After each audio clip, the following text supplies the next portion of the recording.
Futures contract. Futures contract forward contract లాగానే ఉంటుంది, కానీ ఫార్వర్డ్ కాంట్రాక్ట్స్కి కేవలం 2 పార్టీస్ ఉంటాయి. కానీ స్టాక్ ఎక్స్చేంజ్ కౌంటర్ పార్టీగా ఉండి ఆ ట్రేడ్ని సెటిల్ చేసినట్లయితే దాన్ని ఫ్యూచర్స్ కాంట్రాక్ట్ అంటారు. ఫ్యూచర్స్ కాంట్రాక్ట్లో మనము ఇనిషియల్ మార్జిన్ కిందికి తీసుకురావాల్సి వస్తుంది. అయితే ప్రైస్ అనేది ఎవ్రీడే చేంజ్ అవుతుంది మార్క్ టు మార్కెట్ మార్జిన్ని బట్టి. ఇండియన్ ఈక్విటీ మార్కెట్స్లో ఫ్యూచర్ కాంట్రాక్ట్ అనేది ఎవ్రీ మంత్ థర్స్డే ఎక్స్పైర్ అవుతుంది.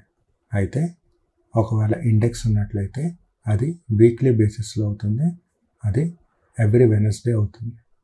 ఒకవేళ ఫ్యూచర్స్ కాంట్రాక్ట్ కొన్నట్లయితే దాన్ని లాంగ్ ఫ్యూచర్స్ అంటారు, అమ్మినట్లయితే షార్ట్ ఫ్యూచర్స్ అంటారు. కాంటాంగో అంటే ఫ్యూచర్ ప్రైస్ స్టాక్ ప్రైస్ కన్నా ఎక్కువ ఉండి ఎక్స్పైర్ అయ్యే టైంకి ఒకవేళ అవి రెండు ఈక్వల్ అయినట్టయితే దాన్ని కాంటాంగో అంటారు.